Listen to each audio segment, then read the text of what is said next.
चलो हरे कृष्णा, ठीक है ना। क्लास स्टार्ट करते हैं। अब भावनाओं में बहना ही नहीं है यार, मुझे ये बच्चा अच्छा लगता है, ये सांस भी नहीं लेता क्लास में, सब हंसते रहते हैं ये।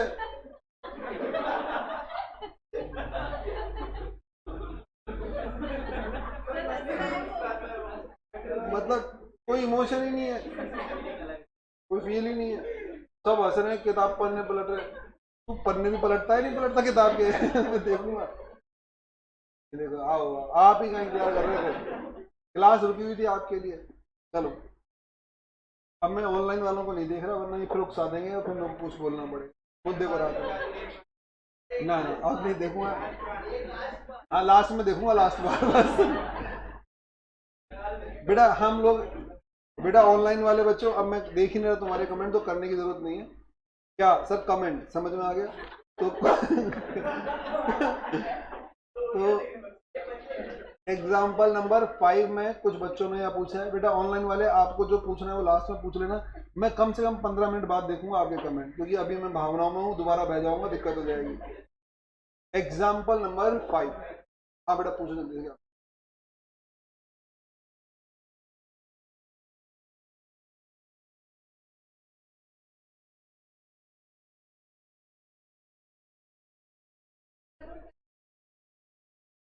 बेटा वो रिजर्व एंड सरप्लस की बात कर ही नहीं रहा है, वो क्या बोल रहा है। अच्छा, मुझे आज रिडम्पशन करना है, ये डेट है रिडम्पशन, मान लीजिए ये रिडम्पशन डेट है। सारे बच्चे दोबारा सुन लो। Example number 5। बेटा मैं आपको एक डिफ्रेंशिएट करके दिखाता हूँ दो चीजों में। ये यहाँ पर बताओ क्या है, डेट ऑफ रिडम्पशन, मान लीजिए ये डेट ऑफ रिडम्पशन है। क्वेश्चन एक तो स्ट्रेट फॉरवर्ड क्या बोलेगा कि आप रिडीम करना है, बात खत्म बस। तो उस केस में रिडम्पशन दो तरीके से होगा, या किसी भी केस में रिडम्पशन के लिए बेटा दो ही सोर्स हैं, या तो नए शेयर इशू कर दो, या फिर दोनों का कॉम्बिनेशन, दोनों का कॉम्बिनेशन। तो अगर किसी क्वेश्चन में खाली नए शेयर इशू हो रहे हैं तो इशू नहीं है, और किसी क्वेश्चन में only reserve and surplus issue use हो रहा है तो कोई इशू नहीं, क्योंकि वहां तो आपको पता है 100% सीआरआर बनेगा ही बनेगा। हाँ, थोड़ा बहुत सोचना कब पड़ेगा, जब बेटा दोनों का कॉम्बिनेशन, और यूज कर सकता हूँ मैं कॉम्बिनेशन, कोई दिक्कत नहीं है। कुछ नए शेयर इशू करने, तो बेटा जब भी हम नए शेयर इशू करेंगे एज वेल एज क्या रिजर्व एंड सरप्लस यूटिलाइज करेंगे, तो मैंने आपको क्या बताया, सबसे पहले आप क्वेश्चन स्टार्ट करने से पहले नंबर ऑफ शेयर्स के बारे में डिस्कशन करोगे। या तो क्वेश्चन मेंशन कर देगा, जैसे एक क्वेश्चन में याद हो तो आपको उसने कहा था 25,000 शेयर इशू किए और डिवेंचर इशू किए, तो टेंशन ही खत्म। लेकिन नहीं है तो बेटा पहले मुझे क्या करने पड़ेंगे, नंबर ऑफ शेयर्स निकालने पड़ेंगे, आ गया। और नंबर ऑफ शेयर्स निकालने के बाद जो बैलेंस बचेगा उसे मैं, बोलो, रिजर्व एंड सरप्लस से यूज करूंगा उसे, बोलो बात समझ में आ गई। तो इस क्वेश्चन में इसने क्या कहा है, ये थोड़ी बोला है कि पहले आप रिजर्व, देखो इससे पहले भी आपने क्वेश्चन किया, उसने क्या बोला था, पहले आप रिजर्व एंड सरप्लस यूज कर लो, और बचेगा उसके लिए minimum number of equity share issue कर दो। ये आ रहा है बात समझ में? तो याद है वो एग्जाम्पल नंबर 4 था जिसमें आपने 22,400 कुछ ऐसे शेयर, 22,223 ऐसे शेयर निकाले थे। तो उसने पहले क्या कहा था, पहले रिजर्व एंड सरप्लस यूज करो और बचे हुए के लिए मिनिमम इक्विटी शेयर, लिखा हुआ था उसमें मिनिमम, यानी कम से कम इक्विटी शेयर इशू करने जिससे वॉयलेशन ना हो जाए सेक्शन का। बेटा यहां पर बताओ क्या नहीं लिख रहा, ये नहीं लिख रहा कि पहले ये यूज करो मिनिमम के लिए। वो ये बोल रहा है भाई साहब ऐसा है, कंपनी को क्या करना है, कंपनी को रिडम्पशन करना है, तो कंपनी को पेमेंट करने हैं, कंपनी को मिनिमम बैलेंस मेंटेन करना है, ये पैसा कंपनी को होना चाहिए कंपनी के पास। तो आपको देने कितने हैं, 71,500 प्लस 12,000, तो आपके पास होने कितने चाहिए, 83,500 होने चाहिए। ये बोल रहा है आपके पास हैं कितने, 31,000 है, और 15,000 इन्वेस्टमेंट बेचने से आ गए। तो ये जो बच रहा है इसके लिए बताओ क्या कर दो आप, इक्विटी शेयर इशू कर दो, इक्विटी शेयर इशू कर दो। तो ये इशू करने से बताओ कितने आ जाएंगे आपके पास, 37,500 आ जाएंगे। 50 रुपए वाले शेयर इशू कर दो, तो 7 तो बेटा 3750 आ जाएगा। तो जब आपने पहले शेयर इशू कर दिया, ये तो हो गया ना, कैपिटल अरेंज हो गया ना आपका, तो कैपिटल अरेंज हो गया। इसके बाद क्योंकि ये तो मस्ट है, आपको इशू करना ही पड़ेगा। क्यों? क्योंकि अगर जब तक ये इशू नहीं करोगे आपको रिक्वायर्ड फंड्स आ ही नहीं पाएंगे, 83,500 हो ही नहीं पाएगा आपको। तो इसका मतलब प्रायोरिटी किसकी है बताओ, शेयर इशू करने की या रिजर्व यूज करने की? शेयर इशू करने को प्रायोरिटी दे रहा है क्वेश्चन। अगर आप पुराने क्वेश्चन देखो जिसमें आप बोल रहे हो कि सर दोनों के कॉम्बिनेशन में, बेटा क्वेश्चन पहले क्या बोल रहा था, ये यूज करो, बचे हुए के लिए वो इशू करो। अब मैं ये पहले यूज कैसे कर लूं, क्योंकि मुझे केवल और केवल उतने ही शेयर इशू करने हैं जिससे मेरे फंड्स कितने हो जाए, मेरे पास 83,500 हो जाए। बोलो आ गया समझ में? इससे ज्यादा शेयर इशू नहीं करने। मेरी रिक्वायरमेंट है 1 लाख की, तो बेटा मैं मान लो मेरे पास शेयर्स हैं, मुझे पैसा पहले बता दिए गए 1 लाख चाहिए, और मेरे पास करोड़ों रुपए के, लाखों रुपए के शेयर है, तो बताओ मैं कितने रुपए के शेयर बेचूंगा? 1 लाख के ही तो बेचूंगा, जरूरत ही इतनी है। तो आपको बता दिया कि आपको ये 2 डिसीजन लिए हैं जिसके लिए आपको एटलीस्ट इतने ही फंड चाहिए, कंपनी को इससे ज्यादा, क्योंकि आइडल फंड रखना भी तो बेवकूफी है। अरे जरूरत से ज्यादा लायबिलिटी क्रिएट कर लो, एक आदमी से लोन लेकर आप बेटा पॉकेट में रख लो, तो बेटा आप यूज ही नहीं कर रहे, तो बेवकूफी नहीं होगी, बर्डन आना इंटरेस्ट का। लोग लोन कब लेते हैं? आपने 12% पर लोन लिया, तो बेटा बिजनेसमैन पता है लोन कब लेता है? जब वो 12% रिटर्न कब देगा? जब वो मोर देन 12% अर्न करने की कैपेबिलिटी क्रिएट कर लेगा, तभी वो लेगा लोन, अदरवाइज वो लेगा ही नहीं, जेब में रखने के लिए थोड़ी दिया जाएगा।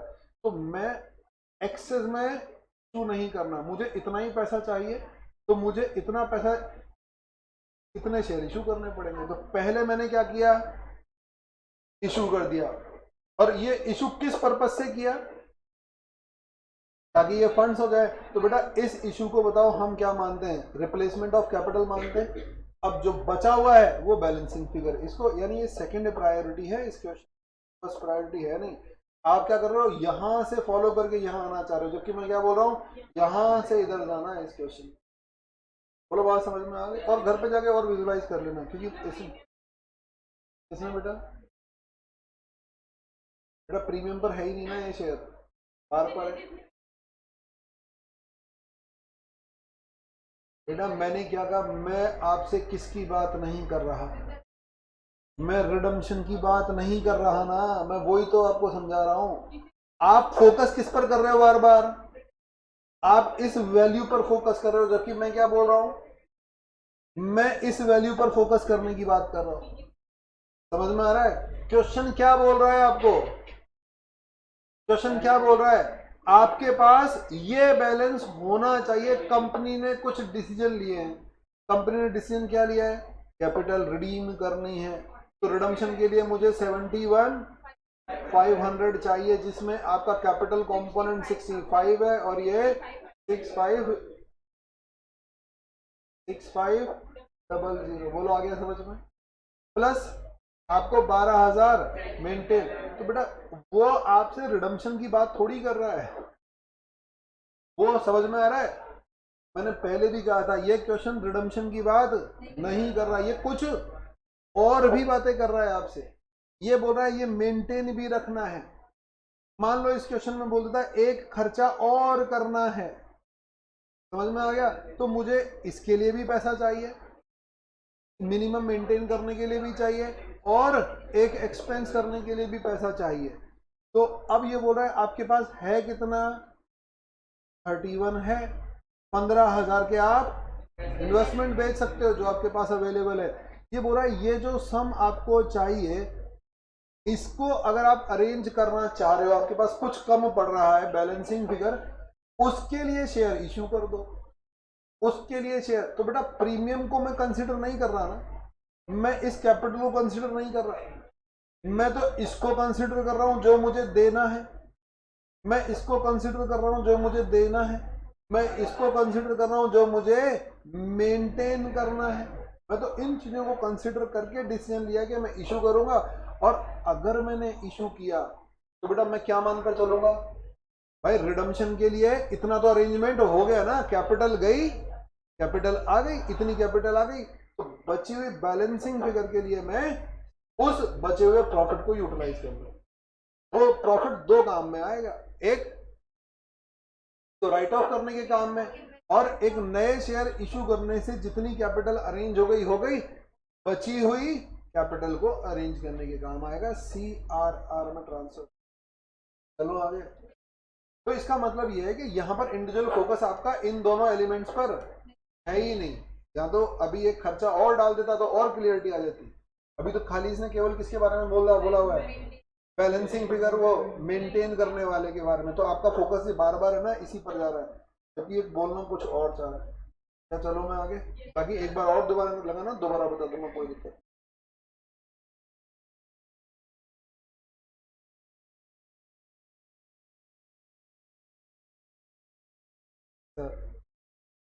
अब मैं आगे की बात करता हूँ। बेटा मैंने एक क्वेश्चन बताया था, कौन सा, हालांकि वो पूरा सोच रहा था आज हो जाएगा, अब नहीं हो पाएगा।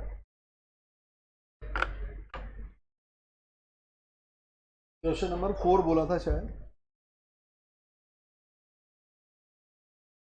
Question number 4।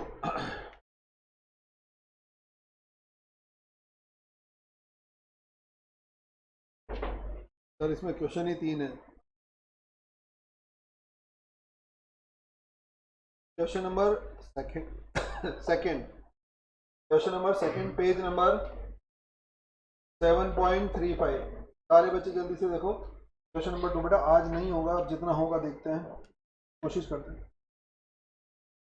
चले आगे। क्वेश्चन नंबर, बेटा ये मोस्ट लगा लो, मोस्ट तो नहीं है बिना मतलब का, लेकिन हाँ मोस्ट लगा लो फिर भी।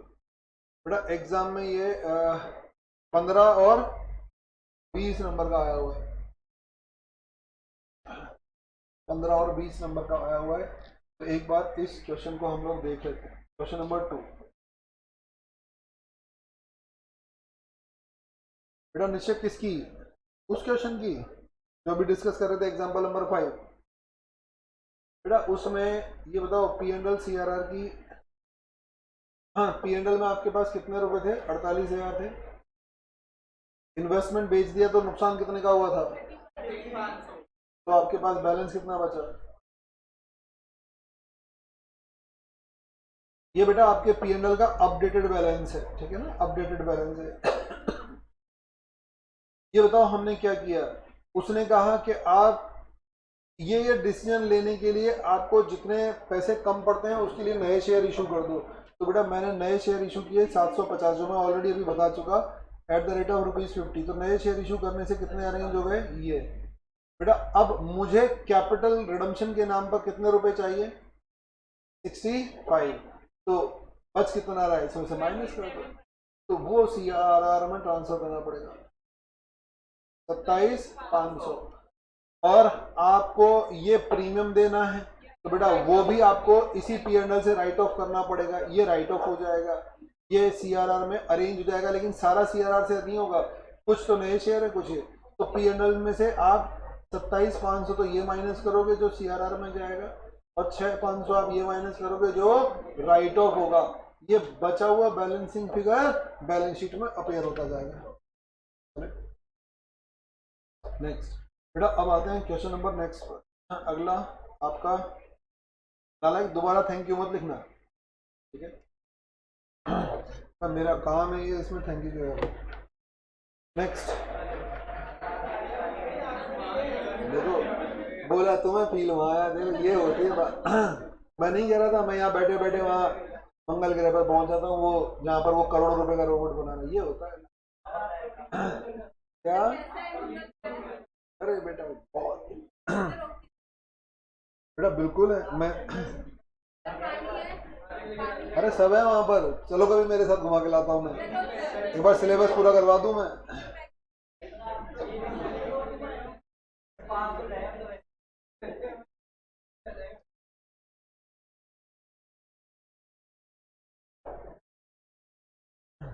नेक्स्ट चले आगे।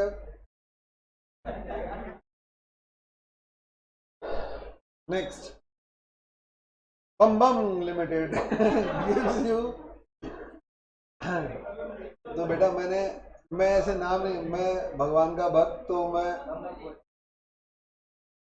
बम बम लिमिटेड चलो मुद्दे पर आते हैं। B limited gives you the following information. बेटा ये क्वेश्चन एग्जाम में मैं बता चुका, रिपीट हो चुका है, और अभी शायद लास्ट अटेम्प्ट में भी ये शायद 16 मार्क्स का है, 20 मार्क्स का। हाँ, तब अब तो थोड़ी आएगा, छुड़वा दो, लेकिन करने में फायदा है, कॉन्सेप्ट भी क्लियर होंगे, और कोई जरूरी नहीं क्वेश्चन रिपीटेशन में नहीं है, बेटा आ सकता है। B limited gives you the following information 31 March 2011। Authorise capital दे रखी है दोनों, इक्विटी भी है और प्रेफरेंस भी है। Issued subscribe paid up given है 30,000 equity shares, 5,000 redeemable preference shares each. Reserve surplus, securities premium, general reserve and P&L, 2,509% debentures of 100 each, trade payables, PPE, inventory, market value, deferred tax assets, trade receivable, हाँ investment, deferred tax assets, trade receivable और cash and cash equivalent। तो बेटा इसमें कुछ assets भी दे रखी है, एक असेट्स हमारे लिए नई आ गई, बताओ कौन सी? डेफर्ड टैक्स असेट्स, ये नई है, तो आपको इसमें दिमाग नहीं लगाना, ये नॉन करंट असेट्स का पार्ट होती है, ठीक है ना, इसे नॉन करंट असेट्स में हम रिपोर्ट कर देंगे।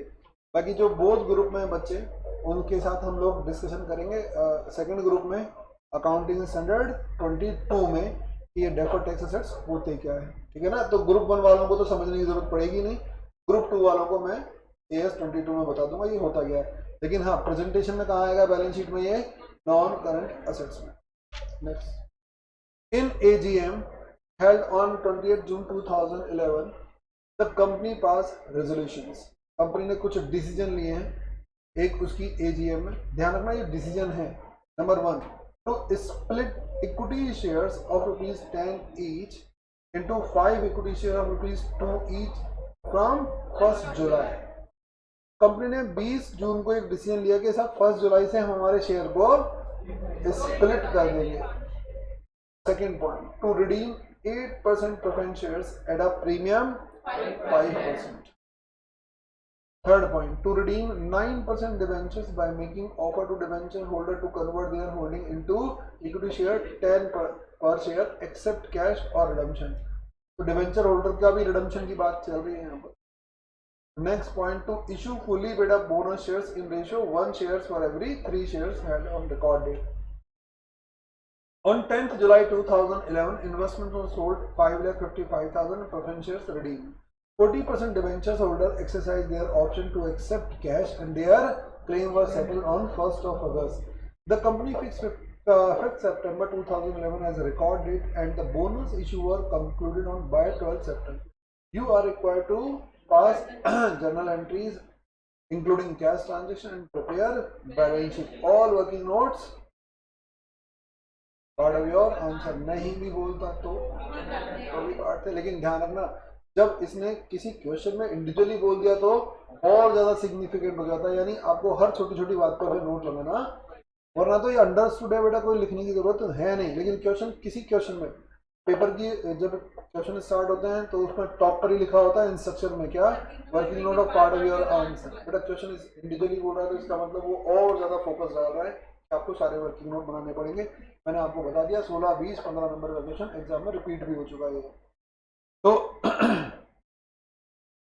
अच्छा समझ में आया इसमें क्या क्या बोल दिया? बेटा रिडम्पशन की भी बात कर डाली, बोनस की भी बात कर डाली, स्प्लिट करने की भी बात कर डाली, डिबेंचर के भी रिडम्पशन की बात कर डाली, यानी इसमें बहुत सारी चीजें एक साथ इसमें, यानी कहीं ना कहीं आपको बताओ सारी चीजों की थोड़ी थोड़ी नॉलेज होनी चाहिए, तब जाके आप क्वेश्चन को कंसोलिडेट कर पाओगे। मतलब क्वेश्चन में दूसरे टॉपिक्स की थोड़ी बहुत नॉलेज आपको चाहिए, बहुत ज्यादा नहीं चाहिए।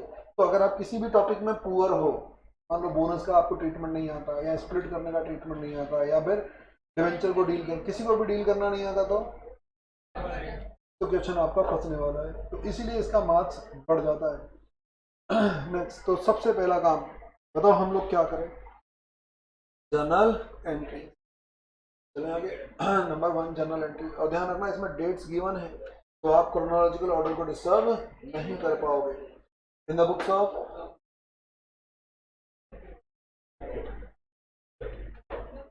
बी लिमिटेड, और जर्नल एंट्री।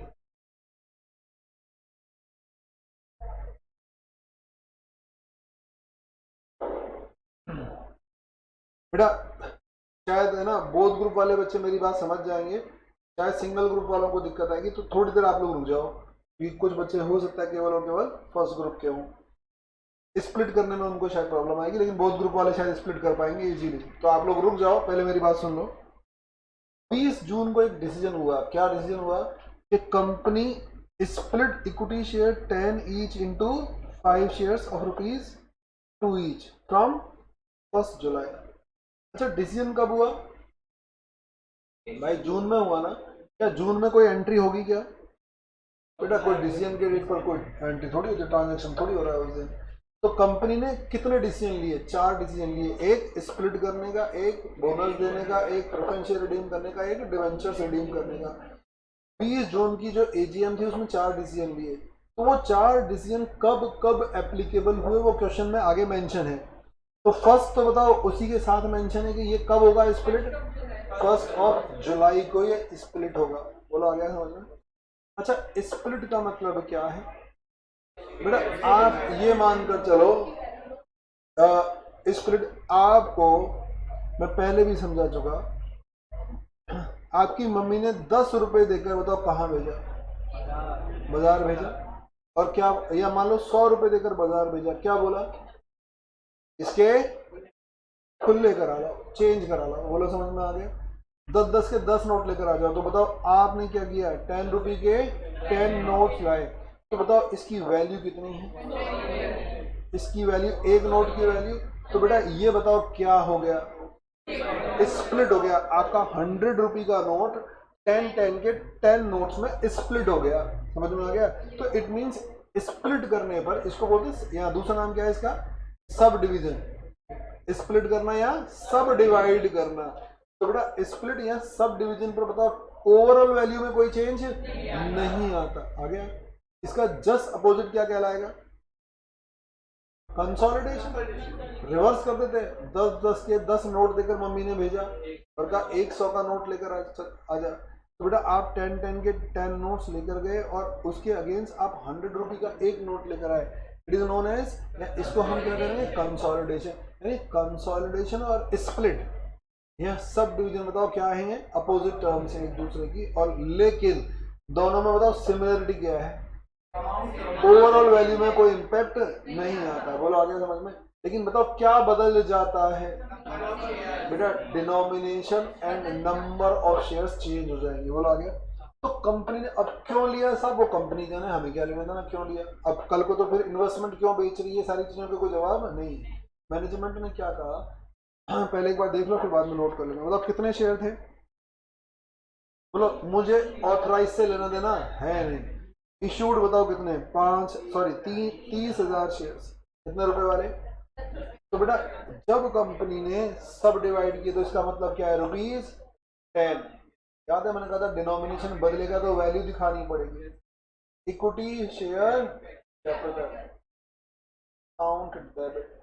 कंपनी ने बताओ क्या किया बेटा? अपने 30,000 शेयर 10 रुपए वाले मंगवा लिए सारे। कितने के? 3 लाख के। और बताओ क्या किया इन्हें बेटा? फाड़ कर फेंक दिया, इनको फाड़ कर फेंक दिया। और ₹2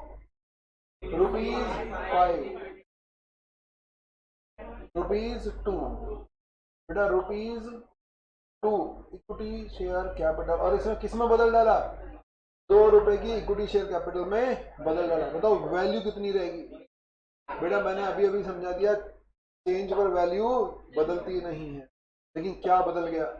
नंबर ऑफ शेयर। अब बेटा 3 लाख डिवाइडेड बाय 2 करो, 1,50,000 शेयर्स इंटू रुपीज।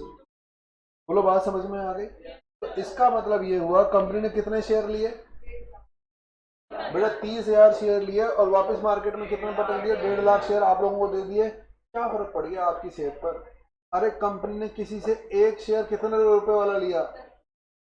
10 रुपए वाला लिया। 10 रुपए का तो था कंपनी का शेयर, एक शेयर लिया।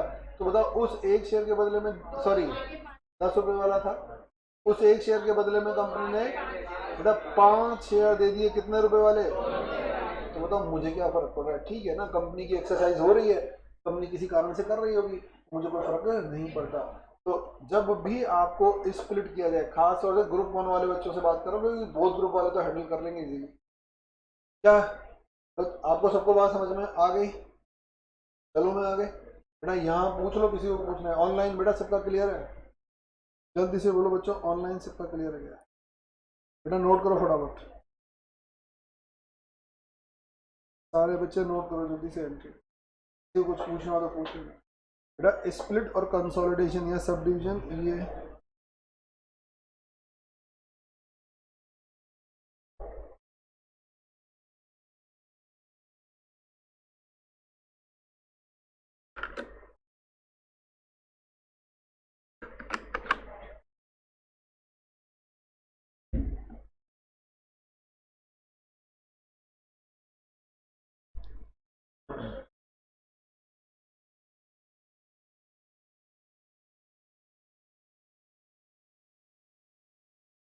तो ये पहली एंट्री हो गई। और ये बेटा डेट भी लगा दो, इसमें डेट थी 1 जुलाई।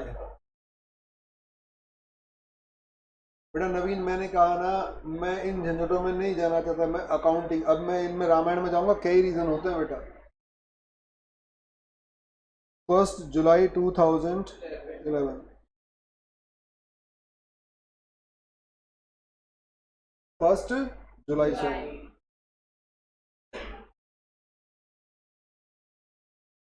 बेटा जैसे अब देखो, फिर मैं एक, चलो छोटा सा आपने पूछा, थोड़ा सा बता देता हूँ। बेटा ये बताओ, आपकी मम्मी ने 10-10 के 10 नोट देकर आपको 100 रुपए का एक नोट लाने के लिए क्यों कहा? क्योंकि आपके फूफा जी घर पर आए थे, ठीक है ना, उनको देने था। बेटा अगर 10-10 के 10 नोट दे देते या फिर 10 का नोट देती तो नाराज हो जाते, ठीक है ना। तो ये बताओ, हमने एक बड़ा नोट दिया, ये इनके हाथ में 100 रुपए आ गए और ये खुश फील कर रहे हैं, देखो हंस रहे हैं। अब सोचो, मान लो अगर फूफा जी के साथ बताओ 4-5 बच्चे भी आए होते तो? अब की बार फूफा जी नहीं आए, केवल बच्चे आए, तो मम्मी ने आपको 100 का नोट देकर बताओ क्या किया? 10-10 के 10 नोट लाने भेजा, ताकि ये इनको 10-10 पर, इनकी औकात ही इतनी है, ठीक है ना, ये 10-10 के नोट ले। आप बताओ, तो कारण तो होते हैं ना। अब ये एक रीजन हो गया। ऐसे मान लो सब्जी लेने जा रहे हो तो आपको मार्केट में चेंज का प्रॉब्लम ना आए, तो बताओ आपने 100 रुपए के नोट की जगह बताओ क्या ले लिए? 10-10 के 10 नोट्स। तो मैंने कहा कई रीजन होते हैं, कंपनी बेटा ये एक्शंस लेती हैं, और वो फिर हमारे कंसर्न नहीं है। मान लो फॉर एग्जांपल, कंपनी का शेयर मार्केट में कितने रुपए का है? अब ये मेरे काम में, मुझे अकाउंटिंग पता नहीं है, मुझे इनके पीछे के क्या लेने देना।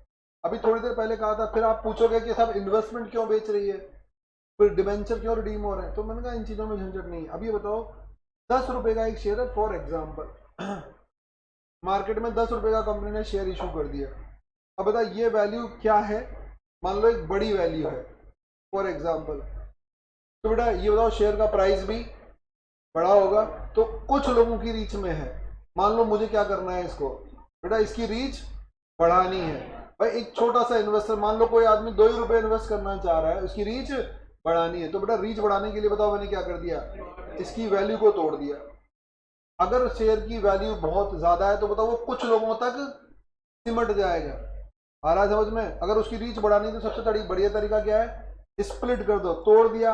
अब बेटा तोड़ दिया तो आप सोचो, मार्केट में अगर शेयर का प्राइस बहुत ज्यादा भी रहा होगा तो उसके, मान लो ये 10 रुपए का शेयर 2000 का चल रहा है मार्केट में, अरे 10 रुपए का शेयर, मार्केट वैल्यू 2000 चल रही है, तो बताओ कंपनी ने क्या किया? 10 रुपए के शेयर को तोड़ दिया। तो बताओ ये क्या 2000 की मार्केट वैल्यू टूटेगी या नहीं टूटेगी?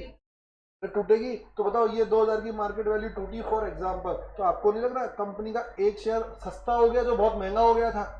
तो इससे लोगों की रीच बढ़ जाएगी। बेटा कंपनी नहीं चाहती कि एक ही आदमी इसको ग्रैब करता चला जाए, क्योंकि फिर इतना महंगा होने के बाद तो हर आदमी तो शेयर खरीदेगा नहीं, फिर तो एक ही आदमी जो कंसोलिडेट किए जा रहा है किए जा रहा है, तो उसकी रीच बढ़ाने के लिए कई बार क्या कर दिया जाता है, और रीच बहुत ज्यादा बढ़ जाती है तो रीच घटाने के लिए, तो इस तरह से और भी रीजन होता है, इस तरह से कंपनी। तो मैंने कहा ना, अब मैं उन झंझटों में नहीं, मैं अब एक्सप्लेन करने बैठ गया तो बेटा फिर आगे इसी में निकल जाएंगे, हम अकाउंटिंग पर आते हैं। नेक्स्ट, पहला पॉइंट हो गया। दूसरा पॉइंट बताओ क्या था? जो जून में आपकी एजीएम हुई थी उसमें पहला डिसीजन 1 जुलाई को एप्लीकेबल हो गया। दूसरा डिसीजन लिया था उन्होंने, रिडीम करना है 8% प्रेफरेंस शेयर एट प्रीमियम। ये डिसीजन कब एप्लीकेबल हो गया? नीचे देखो 10 जुलाई। 10 जुलाई को इन्वेस्टमेंट सेल कर दिया और प्रेफरेंस शेयर रिडीम कर दिए, तो ठीक है आ जाओ 10th। मेरे साथ ही लिखते रहो, मैंने कहा ना इसमें कई टॉपिक्स मर्ज हैं बस। 10th जुलाई 2011 पहले इन्वेस्टमेंट भेज दो, बैंक अकाउंट डेबिट कितने का 5,55,000 टू इन्वेस्टमेंट। बुक वैल्यू बताना इसकी कितनी थी 490। ये 580 क्या है? तो फिर ये क्या है? नहीं ये 555 है। समझ में आ रहा है? वो मार्केट वैल्यू थी कब की? हाँ बेटा 31 मार्च की थी, कोई जरूर थोड़ी आज ही मार्केट में वही प्राइस चल रहा हो। समझ में आ गया? आज मार्केट प्राइस शायद ये रहा होगा, इतना बेच दिया। तो टू प्रॉफिट ऑन सेल या फिर कितना 65,000। ये लो नरेशन लिखते हैं ना अभी इन्वेस्टमेंट शो। बताओ इसके बाद अगला काम, प्रेफरेंस शेयर को ड्यू कर दूं? भाई साहब नए शेयर को इशू करने नहीं है, ध्यान रखना। यानी सारा पैसा घर से ही निकाल के दोगे रिजर्व एंड सरप्लस से, क्योंकि कहीं कोई इशू की बात नहीं चल रही यहाँ पर। सर बोनस इशू की तो बात है बेटा, बोनस इशू अरे वो तो बाद में हो रहे हैं। क्रोनोलॉजिकल ऑर्डर देखो आ गया, तो जल्दी से प्रेफरेंस शेयर उठा लो।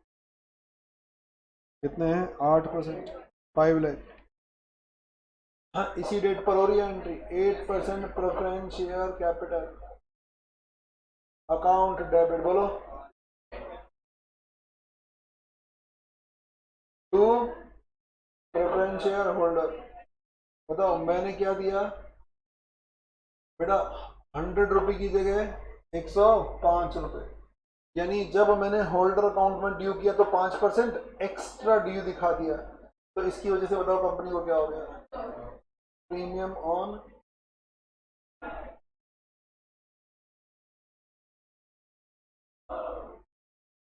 समझ में आ गया? अब बताओ मुझे क्या करना है बेटा। मुझे पहली चीज, अरे 1 बाय 1 सोच लो ना। पहले 5 लाख का जुगाड़ लगाना है, समझ में आ रहा है? पहले 5 लाख का। देखो क्या है क्या आपके पास बेटा, सिक्योरिटीज प्रीमियम में काम में लूंगा नहीं, जनरल रिजर्व है। तो बेटा general reserve to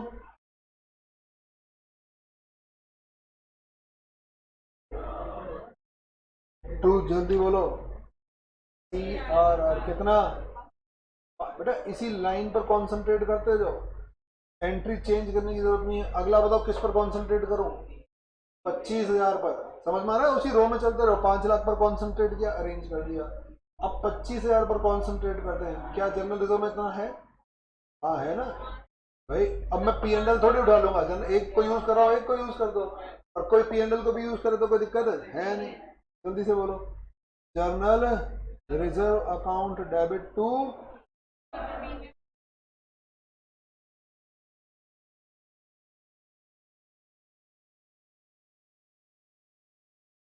next entry बोलो फटाफट।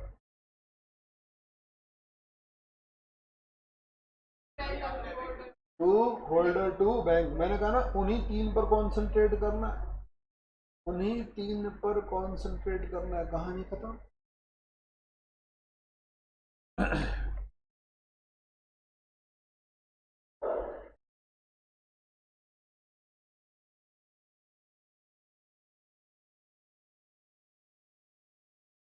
उन्हीं 3 पर कॉन्सेंट्रेट किया। ये आपकी रिडम्पशन ऑफ प्रेफरेंस शेयर्स की बात हो गई, जो मुझे नहीं लगता मुझे किसी को समझानी पड़ेगी। बोलो आ गया समझ में? नेक्स्ट बेटा ये बताओ, पहला और दूसरा पॉइंट क्लियर। एजीएम में फैसले लिए गए थे, डेट्स बता रखी है, मैं फॉलो किए जा रहा हूं। अगला पॉइंट क्या है? To redeem 9% debentures by making offer to. AGM में एक तीसरा फैसला और लिया गया था, to redeem 9% debenture by making offer to debenture holder to convert their holding into equity shares of ₹10 per share और डिवेंचर होल्डर को कहा गया, देखना 9% डिवेंचर है क्या इसमें बेटा, 2.5 लाख रुपए के हैं, 2.5 लाख रुपए के 9% डिवेंचर है। पता है इनको क्या कहा गया, या तो तुम कैश ले लो या फिर इक्विटी शेयर्स ले लो, यानी थोपा नहीं गया कन्वर्जन पर, इनको कहा या तो तुम मालिक बन जाओ या फिर कैश ले लो। भाई किसी को समझ में आता है शेयर होल्डर बनना, लगता है फायदेमंद है तो शेयर होल्डर बन जाओ, और तुम्हें नहीं समझ में आ रहा तो फिर कैश लो और चले जाओ, यानी रिडम्पशन पर दोनों ऑप्शन दिए गए हैं। नेक्स्ट आगे चलो, तो ये बताए 40% debenture holder exercise their option to accept cash and their claim were settled on 1 August. ये बोला 40% ने क्या लिया, कैश लिया। भाई नहीं आया समझ में उनको, तो 40% तो कैश ले गए और बचे हुए बोलो इक्विटी शेयर्स ले गए। तो पहले बताओ क्या करूं, तो पहले तो ड्यू करूंगा, ठीक है ना, 1 अगस्त 2011। तो बताओ कितने थे, 9% debenture, 9% debenture account debit 2.5 lakh रुपए, और बताओ किस पर देना है, पार पर ही देना है। अब मैं 2 एंट्री करने की जगह बेटा एक ही एंट्री कर रहा हूँ होल्डर, बेटा इनको मुझे कुछ और भी देना पड़ेगा। अरे इंटरेस्ट, कोई पुराना इंटरेस्ट तो ड्यू नहीं है, लेकिन बैलेंस शीट का डेटा कब का है, 31 मार्च का। 31 मार्च को रिडम्पशन नहीं हो रहा, मार्च के बाद अप्रैल मई जून जुलाई 4 महीने डिले कर दिया, तो डिवेंचर इंटरेस्ट ये भी देना पड़ेगा। चलो 4 महीने का 7500, तो 257,500 का वर्किंग नोट बनाऊंगा मैं, डिवेंचर इंटरेस्ट जो मैंने निकाला। क्या बात समझ में आ गई सबको। अच्छा ये मैंने, ये बताओ कितनी एंट्री मर्ज कर दी बेटा, 2 अलग अलग एंट्री, अगर आपको बात समझ में आ रही है तो। इंटरेस्ट को अलग से ड्यू किया है और डिवेंचर को अलग से, क्योंकि एक ही दिन अब 2 एंट्री क्या करूं, अलग अलग डेट होती तो मैं कर भी देता।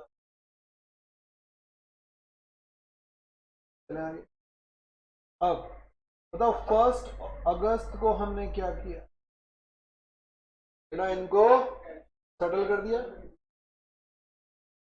सेटल कर दिया। किसको सेटल किया, डिवेंचर्स को। कितने के डिवेंचर्स हैं, कितने के डिवेंचर्स हैं, 2.5 लाख के हैं, 257,500 के नहीं है, 2.5 लाख के डिवेंचर हैं। तो 2.5 लाख के डिवेंचर में 40% कैश ले गए, बोलो आ गया समझ में, और 60% शेयर्स ले गए, ठीक है। तो डिवेंचर होल्डर अकाउंट डेबिट, बताओ कितना, 257,500 टू बैंक, बोलो कितना, 1,07,500। अरे बात समझ में आई या नहीं आई, ध्यान रखना ब्याज को लेकर कोई समझौता नहीं हुआ, केवल जो डिस्कशन हुआ है कन्वर्जन का या कैश में लेने का, वो केवल और केवल किसको लेकर है, 2.5 लाख को लेकर है। तो ये बताओ आउट ऑफ दिस 40% ने क्या लिया, तो बोलो। अरे 7,500 तो पक्का पक्का किस में जाएंगे, ये थोड़ी बदलेंगे, ये कैश में जाएंगे। समझ में आ गया। तो ये बेटा मैंने कहा ना 2 एंट्री है जो मैं 2 नहीं कर सकता, क्योंकि एक ही दिन है, तो 2 करनी भी नहीं चाहिए, क्यों कर दिया। तो मुझे एक चीज समझ में आनी चाहिए भाई, जो ऑप्शन है वो केवल 2.5 लाख पर है, ऑप्शन 7.5 पर नहीं है, तो ये तो आपको देना ही देना पड़ेगा। चलो आगे, बचे कितने अब, 1.5 लाख। 1.5 लाख को बताओ मैंने क्या दिए, इक्विटी शेयर कितने दिए बेटा, 1.5 लाख डिवाइडेड बाय 10, 15,000 शेयर दिए, बोलो आ गया समझ में। तो 2 इक्विटी शेयर कैपिटल, बोलो 15,000 शेयर इंटू 2 रुपीज, 30,000, और बचा हुआ कहाँ चला जाएगा, टू सिक्योरिटी प्रीमियम, 15,000 इंटू 8, बोलो कितना, 1,20,000। सेटलमेंट कितने का हो गया, 1.5 लाख। देखो जल्दी से मैं समझाता हूँ इस बात को।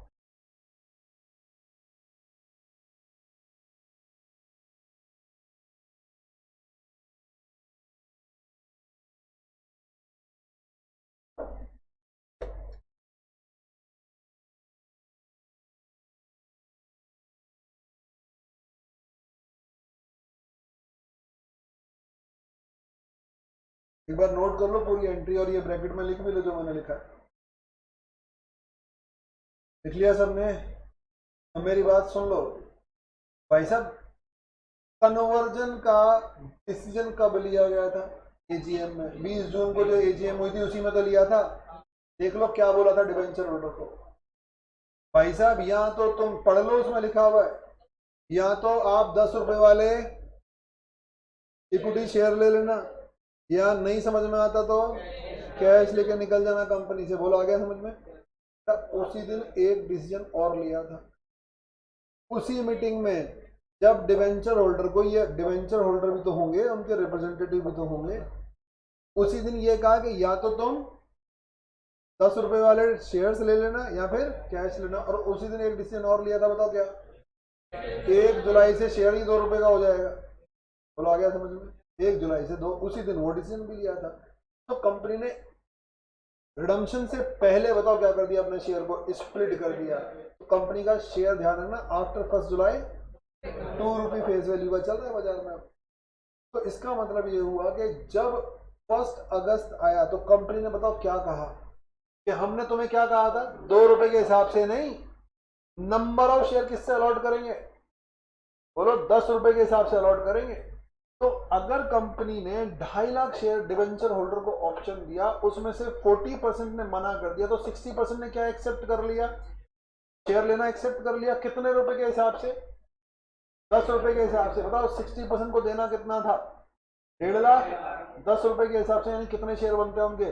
15,000 शेयर बनते। बोलो आ गया? ये कब हुई थी बात? 20 जून को।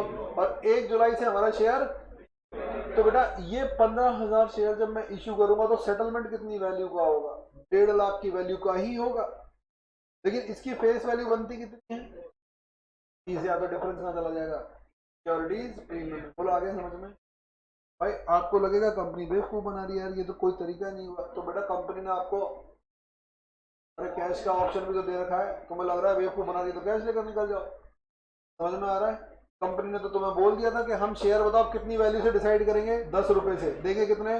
2 रुपए वाले। तो सेटलमेंट ध्यान रखना 10 रुपए के हिसाब से हो रहा है 15,000 शेयर। कितनी वैल्यू को सेटल करेंगे? 1.5 लाख की वैल्यू को सेटल करेंगे। तो फिर ले क्यों रहे हैं? फिर मार्केट में इनका प्राइस ज्यादा रहा होगा। समझ में आ रहा है? कुछ तो पागल तो है नहीं ये लोग, ये भी तो कैश ले सकते थे। तो अगर ये लोग शेयर ले रहे हैं तो कहीं ना कहीं इनको इस सिचुएशन में भी फायदा दिखाई दे रहा है। और फिर भी आपको अगर कंपनी की बातें समझ में नहीं आ रही तो बेटा कैश ले जाओ। कंपनी बोली मैं तो काम ऐसे ही करूंगी, तुम्हें जचता है तो ठीक है, नहीं तो फिर कैश ले जाओ, मैं तुम पर थोप नहीं रही हूँ। क्या यहाँ तक की बात समझ में आ गई? पूछो या किसी को कुछ पूछना है तो मैंने समझा दिया। कंपनी ने ऑप्शन दिया, थोपा नहीं है किसी पर, जबरदस्ती नहीं। बेटा ऑनलाइन वाले बच्चे बोलो क्लियर है क्या? ऑनलाइन वाले बच्चों, बेटा क्वेश्चन में जो मेंशन है हम वो कर रहे हैं, आपके हिसाब से चीजें नहीं, ये क्यों वो क्यों। मैंने आपको पहले बोल दिया, अगर किसी को इलॉजिकल लग रहा है तो कैश लेकर निकल लो ना भाई। चलो ये क्वेश्चन क्या रह गया अभी? अधूरा रह गया। कल एक बार रिवाइज करके दोबारा इसे आगे कंटिन्यू करेंगे। हरे कृष्णा बच्चों, आज के लिए।